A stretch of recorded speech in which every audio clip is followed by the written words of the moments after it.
Si nos fijamos un poquito en cómo es este proteosoma, tiene lo que se llama la cámara catalítica, formada por dos subunidades beta asociadas a dos subunidades alfa, con un índice de sedimentación de 20, y está en sus extremos tiene las que serían las zonas de reconocimiento de esta etiqueta de ubiquitinas, ¿sí? Que son estas amarillas, estas de 19 que están acá. Entonces, las proteínas que sufren este proceso de ubiquitinización porque se detectó que están mal fondeadas, que son viejas o que ya no son funcionales, entran al proteosoma y van a ser cortadas en 9 péptidos. Se creía inicialmente, estos son dos procesos a través de enzimáticos con aspectos hidrolíticos, pero lo importante de esto es que antes se creía que esos péptidos salían cortados secuencialmente. Es decir, vamos a hacerlo fácil. Si yo tengo una proteína que tiene 27 residuos, se creía que salían del 1 al 9, péptido 1, del 10 al 18, 2, del 19 al 27, péptido 3. Ahora se observa que hay fenómenos que se hicieron, comparados con los splicing e incluso con splicings, no sé si alternativos, acá los llaman reversos. Es un splicing a nivel proteico, no es que esto pasa a nivel de RNA, pero lo que sucede es que los clivajes pueden no darse estrictamente entre zonas consecutivas. Y esto aumenta la variabilidad de péptidos que son presentados. Bueno, ¿cómo es este proceso de presentación? Por acá tengo las proteínas que, por acá tengo las proteínas que están entrando al proteasoma, ¿sí? La proteína vieja que está entrando al proteasoma que tiene ubiquitina. Pero por acá tengo el retículo endoplásmico en el que está la cadena alfa del complejo mayor de histocompatibilidad de clase 1, que es totalmente inestable si no tiene la beta 2 microglobulina. Entonces actúa la calnexina como una chaperona. La calnexina en algún momento se remueve porque se une calreticulina y se une tapsina, y la función de tapsina va a ser hacer de puente, digamos, estas van a estabilizar y esta va a ser de puente a través de TAP con la molécula de clase 1 porque por TAP van a ir pasando los fragmentos que salen del proteasoma. Una vez que el péptido se aloja en la canaleta, entonces estas moléculas se separan y esto es presentado en la superficie. Esto es la molécula de clase 1, acuérdense, asociada a beta 2 microglobulina, y en el ser humano el HLA de clase 1 tiene las siguientes isoformas A, B y C con subtipos asociados. Su función, presentar a los linfocitos T CD8 positivos y actuar como ligando de los receptores de las células NK. No presentarles antígenos, sino mostrarles si esta estructura y su número es correcto. Bien, esto es la presentación directa. Algo que yo tengo en el citoplasma va a clase 1, algo que tengo que es extracelular va a clase 2. Hay situaciones particulares en las que esto no sucede y por algún motivo algo que proviene del exterior y está en un fagolisosoma, partes de ello, por ejemplo, pueden ser antígenos proteicos, escapan y se alojan en el citoplasma. Estas proteínas en el citoplasma, que son extrañas y que provienen de algo que era extracelular, van a ir al proteasoma y van a terminar expresadas en clase 1. Por otro lado, como lo habíamos mencionado antes, puedo tener situaciones en las cuales tengo, por ejemplo, un autofagosoma, es decir, algo que es propio de uno, pero que va a un fagosoma, entonces termina asociado a clase 2. Hay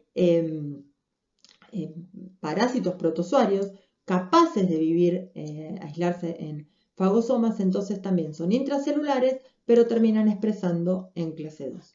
Cuando se da una presentación antigénica cruzada, si esa presentación no es la deseada, el mecanismo efector que se va a desencadenar no siempre va a ser el propicio para que mate para que radique ese patógeno. Es decir, si yo acá tengo un patógeno extracelular y estoy presentando en clase 1 y activando linfocitos T CD8 naïf que pasan a ser citotóxicos y nunca voy a ver al patógeno extracelular. Voy a estar buscando células infectadas. Un ejemplo. Bueno, esto es una explicación un poco más detallada de lo que acabamos de ver. Entonces, vamos a ver qué características tiene la unión del péptido con el complejo mayor de histocompatibilidad, ya sea de clase 1 o de clase 2. A las moléculas del CMH se pueden unir varios péptidos diferentes, por lo que mostramos que teníamos que tener esos residuos de ancla y que el resto, lo que había en el medio, variaba, pero solamente lo hacen de a uno por vez. Los residuos de unión al CMH, en ese péptido, son totalmente diferentes a los que se van a unir al TCR para activar al linfocito T. Péptidos con características estructurales comunes favorecen la interacción, es decir, hay cosas que tienen longitud y residuos aminoácidos conservados que hacen que sea más estable esa unión. La asociación péptido-CMH es una unión de baja afinidad, pero es una unión de gran estabilidad, ¿sí? Y esto hace que la presentación perdure por días. Finalmente, el CMH, como les expliqué, no distingue entre péptidos propios e extraños. El que va a determinar que no se reconozca algo extraño va a ser el TCR. Esta es la organización genómica, es decir, donde están ubicadas las moléculas del HLA. Y bueno, las tienen acá, clase 2 y clase 1. Y su comparación con el ratón, porque siempre las cosas aparecen primero en ratón antes que humano. En el humano está codificado en el cromosoma 6. Nosotros tenemos una expresión codominante de CMH, es decir, se expresan ambos genes, maternos y paternos, y esto también aumenta la variabilidad de estas moléculas de CMH. Este es un cuadrito, ¿no? Para que tienen resumen de lo que es la presentación en clase 2 y lo que es la presentación en clase 1, siempre directa. Bien, ¿a quiénes presentan estas CPAs que llevan al CMH clase 2 y al CMH clase 1? Bien, presentan, perdón, CPAs, yo acá puse APC, es porque me quedo del inglés, disculpen, el CPA. ¿A quiénes presentan? Presentan a los linfocitos T. Si están presentando en clase 2, se van a estabilizar con el CD4 y lo va a reconocer el TCR. Esa es la primera señal. La segunda señal estaba dado, si ustedes recuerdan, por las moléculas coestimulatorias y había una tercera señal para que se diera la activación, que era la secreción de citoquinas. En el caso de que ese CMH sea de clase 1, lo reconoce un TCR que está asociado a un complejo CD8, entonces un linfocito CD8 positivo, y está la segunda señal coestimulatoria que se está dada por las células coestimulatorias, más secreción de citoquinas que aquí no está. Entonces poníamos un claro ejemplo acá, por ejemplo, un virus que está infectando una célula. Ahora bien, ¿a qué zonas van el CD8 y el CD4 a estabilizar? El CD8 estabiliza la porción alfa 3 del CMH de clase 1 y el CD4, que era una única cadena, estabiliza la beta 2 del CMH de clase 2. ¿Y qué tiene que reconocer el TCR? El TCR tiene que reconocer, y esto ya lo vimos en los mecanismos de selección positiva y negativas de los linfocitos T, tienen que reconocer, por un lado, al péptido que está alojado en el CMH. Y por el otro lado, tienen que también reconocer al CMH, es decir, al TCR le tenemos asignado un doble reconocimiento.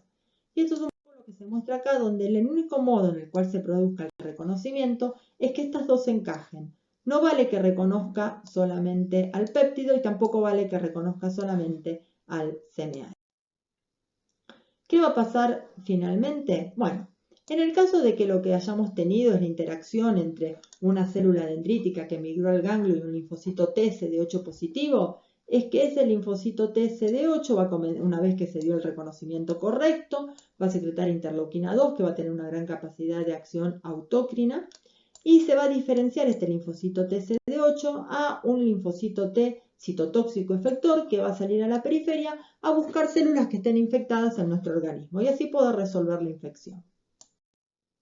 En cambio, cuando nos enfrentamos al reconocimiento de un TCR a un péptido que está en el CMH de clase 2, el linfocito TCD4 tiene una mayor plasticidad de esta población y tenemos varias posibilidades de diferenciación a diferentes subsets celulares. Esta diferenciación va a deber va a estar sujeta, no un poco, sino yo diría bastante, al microambiente de citoquinas que estén en ese momento. Y este microambiente de citoquinas también va a estar muy relacionado con las citoquinas que se produjeron en la inmunidad innata y con el tipo de patógeno que nos está infectando. Entonces, en presencia de interleuquina 2, interferón gamma, cuando se da el reconocimiento correcto antigénico, por la presencia de interferón, se van a diferenciar a linfocitos T helper de tipo 1. Para ello, el interferón gamma va a desencadenar la vía STAT1 dentro del linfocito T, y la interleuquina 2 STAT4, y a través de los mensajeros intermedios TIBET van a dar la diferenciación correspondiente. En el caso de que haya interleuquina 4 en el medio, vamos a ver en qué caso y qué patógenos. Esto es importante en el caso de patógenos intracelulares, bacterias intracelulares, virus. Entonces, cuando yo tengo ese tipo de patógenos intracelulares, lo que va a pasar es que hay esta secreción importante de citoquinas. También hay expresión en clase 2, porque por ejemplo puede estar teniendo, no sé, proteínas virales que han sido captadas, así que estaban en el medio extracelular. Tengo estas citoquinas y termino teniendo linfocitos T helper de tipo 1. ¿Qué van a hacer estos linfocitos T helper de tipo 1? Salir a la periferia a buscar macrófagos que en su CMH de clase 2 están expresando péptidos. Si yo tengo interleuquina 4 en el medio, por ejemplo porque hay una infección con helmintos extracelulares, a través de interleuquina 4 va a activar la vía STAT6, el sistema GATA3, y lo va a diferenciar a un linfocito T de tipo helper 2. Cuando hay una infección por bacterias extracelulares, cuando hay una infección por hongos, entonces bacterias extracelulares que están fuera de las células y hongos, hay una importante secreción de TGF beta, de interleuquina 6, interleuquina 23, donde va a hacer que esos linfocitos helper 0 se diferencien a través de linfocitos T helper 17, que va a actuar todas estas citoquinas a través de la vía de STAT3. Estos linfocitos T helper 17 van a secretar interleuquina 17, que va a ser quimioatractante en neutrófilos y va a contribuir a matar a esas bacterias extracelulares, a esos hongos. En presencia de interleuquina 6 también se va a fomentar la diferenciación a linfocitos T foliculares, que son los que hacen la interacción con el linfocito B. Pero los linfocitos T también son los encargados de la homeostasis de la respuesta inmune y de frenarla. Entonces, en presencia de interleuquina 2 y de TGF beta, ¿sí? TGF beta e interleuquina 10 van a llevar, y va a haber una posterior secreción de diferenciación de interleuquina 10, van a llevar a la producción de linfocitos T regulatorios inducidos. Entonces, acá está lo que pasaba. Linfocitos T helper 1, ¿sí? Van a ir a interactuar con el macrófago en la periferia, ese macrófago se va a activar, estallido respiratorio, ¿sí? Son microbios que persisten en el interior del macrófago, intracelulares están en ese momento.